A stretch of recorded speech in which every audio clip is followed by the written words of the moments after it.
Now, Senator Harris says she's proud of her record as a prosecutor and that she'll be a prosecutor president, but I'm deeply concerned about this record.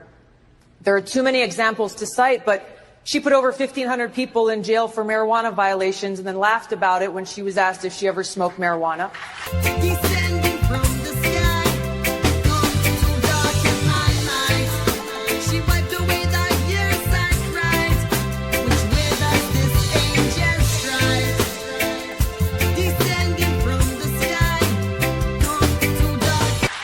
She blocked evidence that would have freed an innocent man from death row until the courts forced her to do so. She kept people in prison beyond their sentences to use them as cheap labor for the state of California. And she fought to keep cash bail system in place that impacts poor people in the worst kind of way. The kinds of kids that are called super predators. Unless we do something about that cadre of young people, tens of thousands of them, born out of wedlock, without parents, without supervision, without any structure, without any conscience developing. No conscience, no empathy. Because they literally have not been socialized. We can talk about why they ended up that way. We should focus on them now. If we don't, they will, or a portion of them will, become the predators 15 years from now. Super predators. And Madam President, we have predators on our streets. We have to bring them to heel. They are beyond the pale, many of those people. We have no choice but to take them out of society.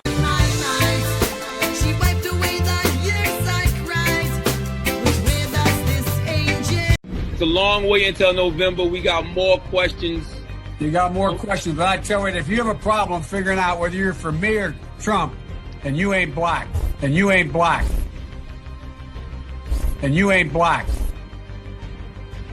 and you ain't black. It was hurtful to hear you talk about the reputations of two United States senators who built their reputations and career on the segregation of race in this country. Would there be any place for fossil fuels, including coal and fracking, in a Biden administration? No, we would work it out. We would make sure it's eliminated. I guarantee you, we're going to end fossil fuel. No more, no new fracking. I'd gradually move away from fracking. And I think it's critically important on day one that we end any fossil fuel leases on public lands. Well, like, what about, say, stopping fracking and stopping pipeline infrastructure? And there's no question I'm in favor of banning fracking. I have one final question. Would you close down the oil industry? It falls. Would you close down the oil industry? By the way, I would transition from the oil industry, yes. Oh, I will that's transition. A big statement. That is a big statement. In terms of business, that's the biggest statement. Okay. Because basically what he's saying is he is going to destroy the oil industry. Okay. Will you remember that, Texas? Will you remember that, Pennsylvania?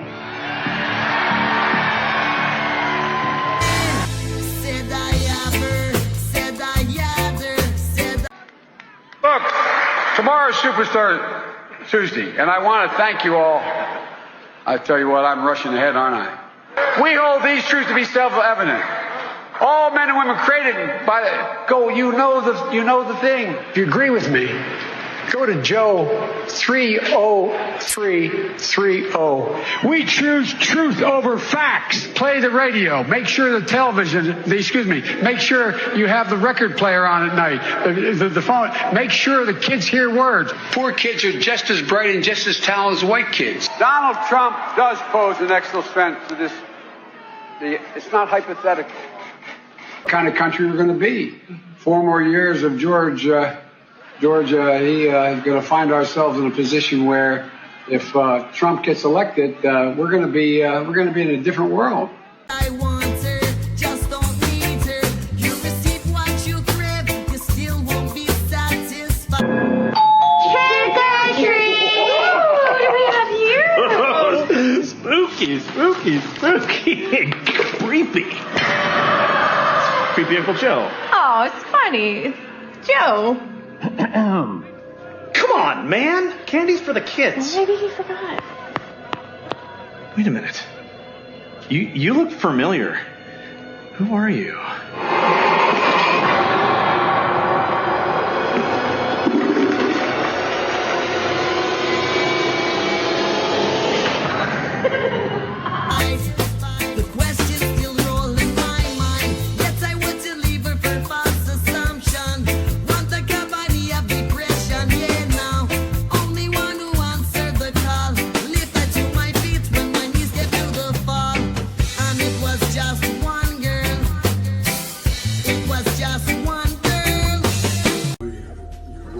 There's pony shoulders. My memory is not as good as, am I doing this again? Please clarify specifically, have you taken a cognitive test? No, I haven't taken a test. Why the hell would I take a test? Come on, man. That's like saying you, before you got in this program, you take a test where you're taking cocaine or not. What do you think, huh? Are you a junkie? What do you say to President Trump, who brags about his tests and makes your mistake an issue for voters? The American public judge my physical and mental my physical as well as my mental fitness.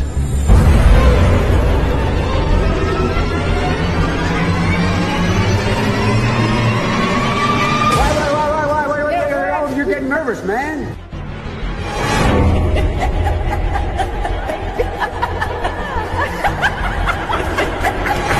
Now, Topher, thank you so much for being here this morning, your service, everything. I'd imagine Halloween's a big TikTok day, too, so I'm sure you got stuff in store.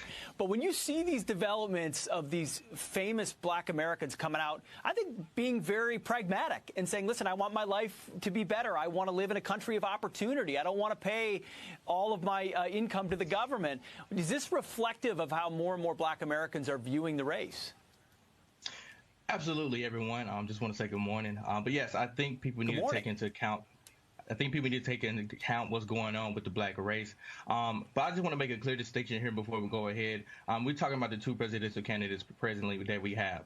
So when we're talking about Joe Biden, you know, while he was concerned about his kids growing up in a racial jungle, Trump was receiving awards along civil rights activists Muhammad Ali and Rosa Parks, while Biden was working alongside known segregationist Strom Thurmond, and, you know, co-authoring bills such as Comprehensive Crime Bill of 1984, and then later on the Anti-Drug Abuse Acts of 86 and 88, which led to the sentencing disparity between, you know, crack and cocaine. And later on, let's not talk about the Crime Bill of 1994, which introduced the three-strike rule, which put away people for a long time for nonviolent offenses.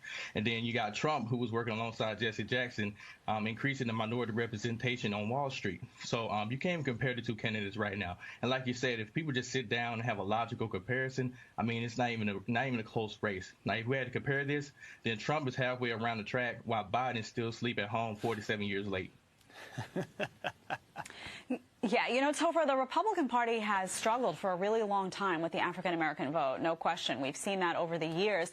Do you think now times have changed? We can look at a couple of polls to illustrate that. In October of 2020, 80% for Biden, 14% for Trump. 2016, 89% for Clinton, 8% for Trump. In 2012, 93% Obama, only 6% for Romney. Of course, we're talking about the African-American vote there. Do you think, though, now the times have changed in the sense that African-American voters are really zeroed in on policy and taking a look practically at policy and saying, you know what, maybe, you know, there was a heavy lean toward Democratic candidates in the past, but it might be time for a change because of the very distinct policy distinctions that President Trump has magnified?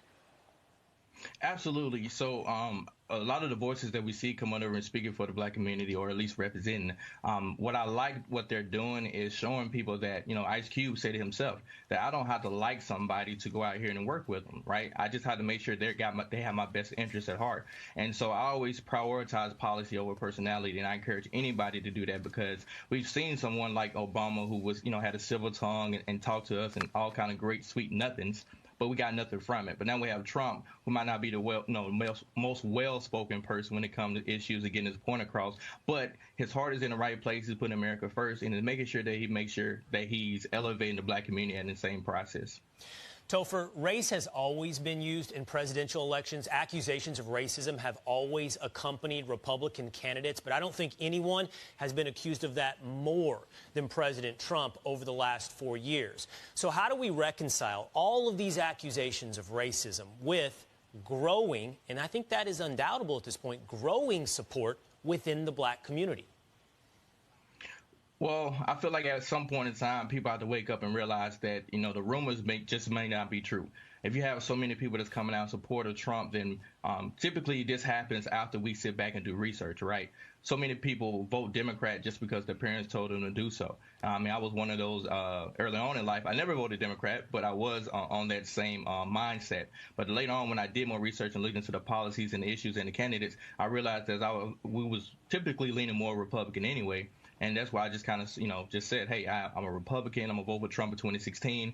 Definitely vote for him again in 2020 next week. So I think once people actually sit down and compare the two and look at it, then, yeah, it's an easy decision. And the reason why they keep throwing the hot word around racist is because once you say that word, given our history in America, black people tend to just turn off. Like, they turn off the ears, they look away, and they know this is effective because right now I feel like we're in a climate of hypersensitivity, given the riots and everything that's going on.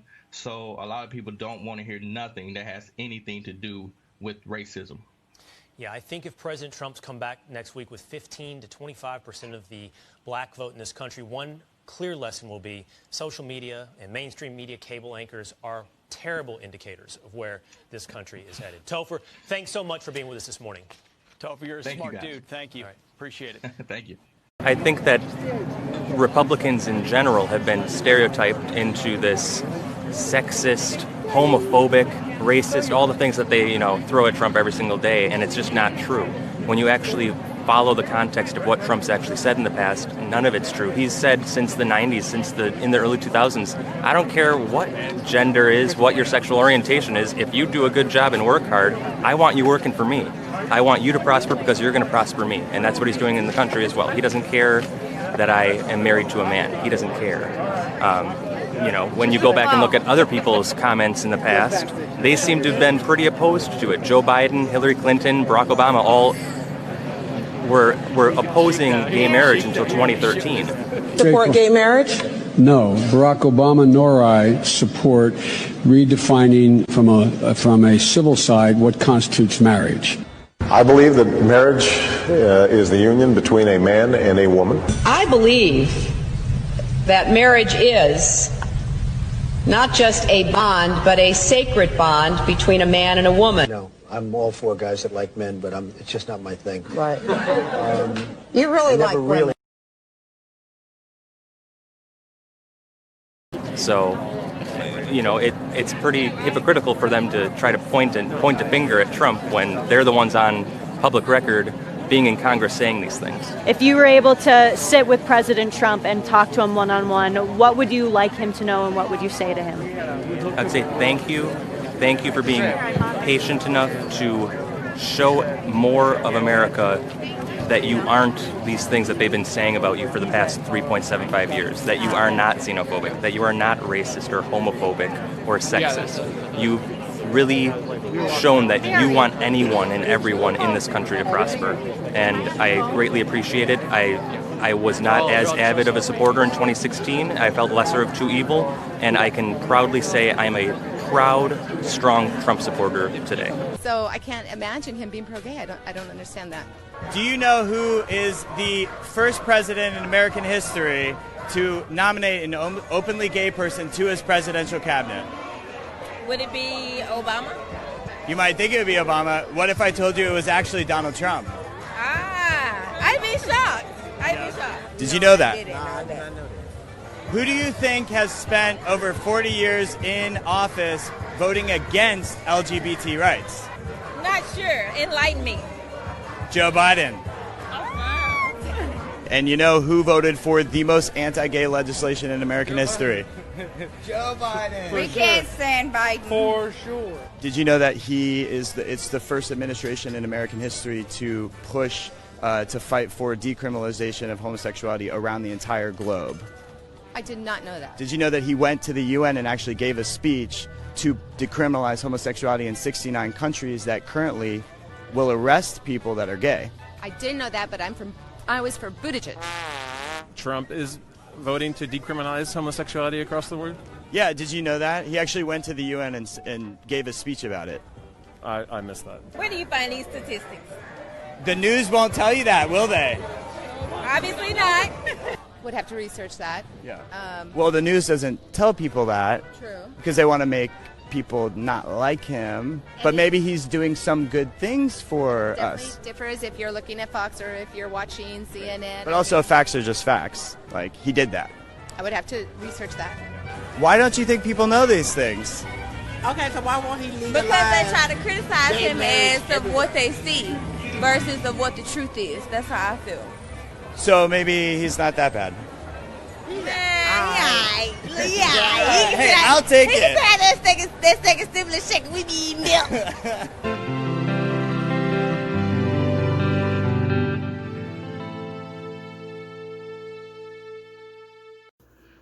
So it's November 2nd, 2020, and here I am on Monday, not going to work. I'm still a little hurt, still a little depressed. But my wife told me, she's like, it's you were laid off, you weren't fired. It doesn't help any. It just a total feeling of being unwanted. I don't know. It's a lot for me to digest right now. But I'm gonna keep pushing. I've already applied for unemployment. I applied for unemployment on Friday before my wife even got home. And I'm looking around for a job. I'm also gonna look and see what I have to do to expand my knowledge on the drug and alcohol rehab, the behavioral health, aspect of life there. A friend of mine told me to look up, being a peer support specialist. So, of course, I tapped into my resources from my other job because there's a lot of people there who have knowledge of this stuff. And reached out to Frank Bones. The dude's a motivational speaker based out at Palm Springs, and he has plenty of years of knowledge in the behavioral health and the drug and alcohol rehab and all that stuff. So he told me to check out this place over here in India, which is right by the house. So I'm going to check it out today. And just keep pushing. That's all I can do is keep pushing. But one thing I wanted to say is, this company, it was a private drug and alcohol rehabilitation, facility or company or whatever. They had a bunch of different houses, and I was a driver and I was a cook, like I said in the beginning of this video. And one thing I want to say is I met some awesome people, some very interesting people, but awesome, just good peoples. And one in particular person I wanted to talk about was, I was introduced to her as Trevi. Didn't know nothing else, just Trevi. When I first met Trevi, she was a tall female, long hair, beautiful face, and that's all I knew. Didn't even ask what her DOC was. Nothing. Just her personality is what got me. She was just like, "Oh, good morning," and I'm like, "Hey, good morning. How we doing?" When I start my day at 7:30 in the morning, and that's the first thing I say, of course I want to have a good day. And so right off the bat, I met this girl Trevi, and she's just awesome. Gonna find out after moving her from one house to another, and then I didn't know. First of all, I didn't know I was moving her. And she's like, baby, no, baby, you're supposed to move me. I'm moving houses. I'm like, oh, okay, all right, cool, whatever. And so then we went back to go get her stuff from the other house, and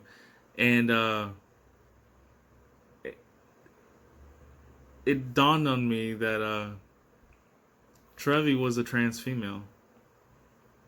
It didn't dawn on me.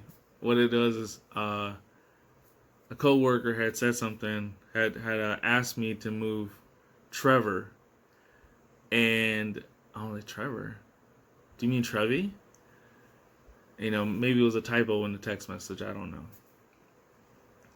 But yeah, anyway, come to find out, because that's the same coworker. She no longer works there, but she's like, she's like, oh, she's a big YouTube star, and blah blah. So I'm like, she showed me the link and everything else. Gonna find out she has 1.42 million subscribers on YouTube. She's a huge pop star, not a huge pop star, but she's big enough for me to know. You know what I mean? I don't know too many pop stars. And I mean, I did smoke weed with Baby Bash a couple times, but that's really it. No, but seriously, 1.42 million YouTube subscribers. She has 1.5 million Instagram followers, and gonna find out she's a big deal. She's a big fucking deal. But in most cases, I wouldn't expect a pop star to treat me like Trevi did. Trevi treated me like I treated her like a normal person, because that's what she was to me. She was a normal female to me.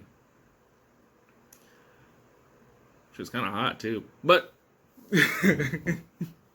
no, not because she's a trans female that I would say no, but I'm not her type, one. But two, she's very attractive. And I mean, trust me, there are some trans females that still look like men.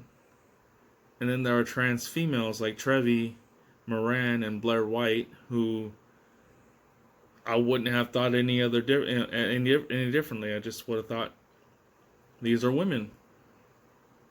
And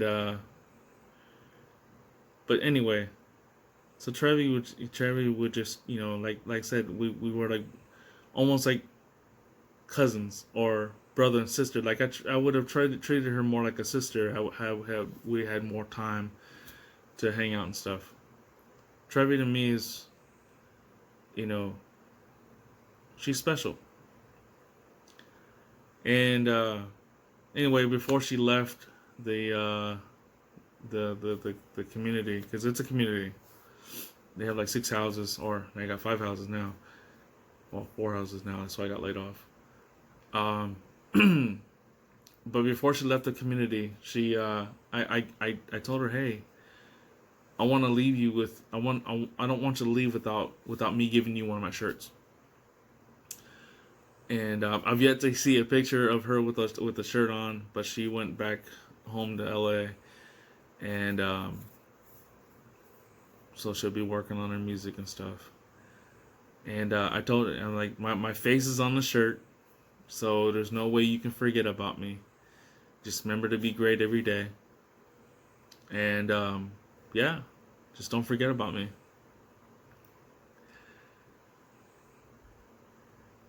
And the one thing I just want to say, Trevi, if you're watching this, and I'm sorry I'm rambling on, but Trevi, again, you're just an awesome person.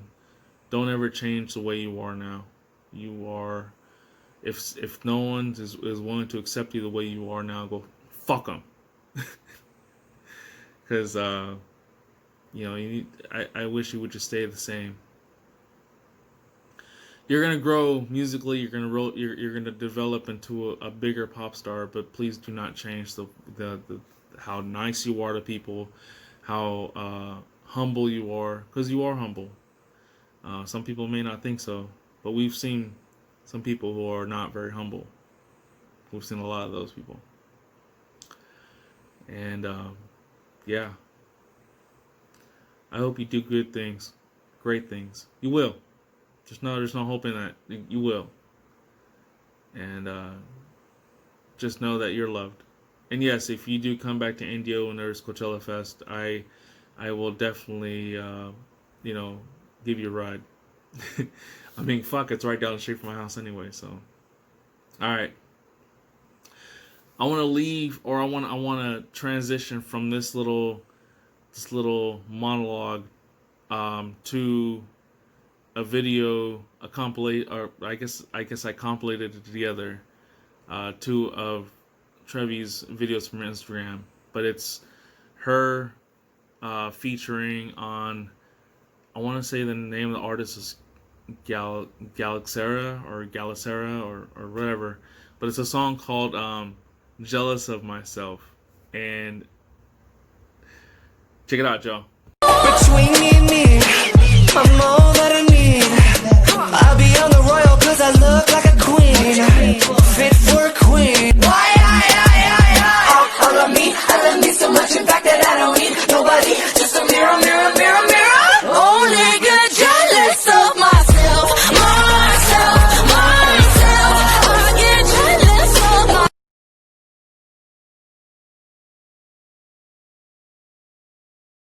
I also think that we actually do have an ideological frame. We are trained Marxists. This could be a police cruiser, Tom, that you mentioned that is burning right now.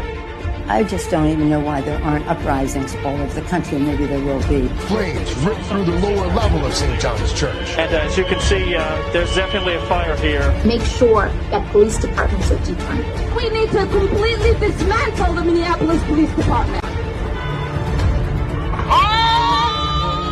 The driver hit 2 officers. We have an incredible opportunity to fundamentally transform the country. The first statue that we came across was Ulysses Grant.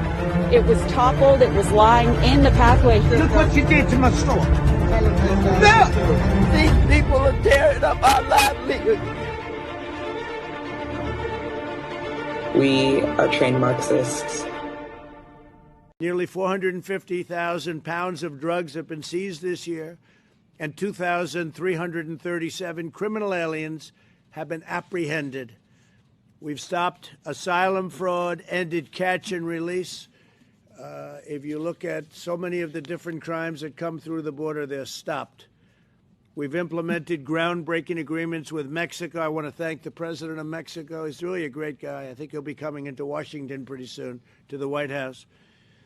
But they have a total of, what's the number today, would you say? Soldiers, what would you say? Over 20,000, sir. Yeah, over 20. So we've had 27,000, 28,000, 25,000 Mexican soldiers are on our border, making sure people aren't coming, of course. I want to also say that we've made a lot of progress with Guatemala, El Salvador, and Honduras. And now when somebody comes over, whether it's MS-13 or anybody else, we bring them back and they take them gladly. Nearly. Please don't ask me how I could be Hispanic if I'm voting for Donald Trump. I'm Cuban, and that's exactly why I'm voting for Trump this November. I know what socialism and communism do to a country, and I don't want to see America be destroyed. Please vote red.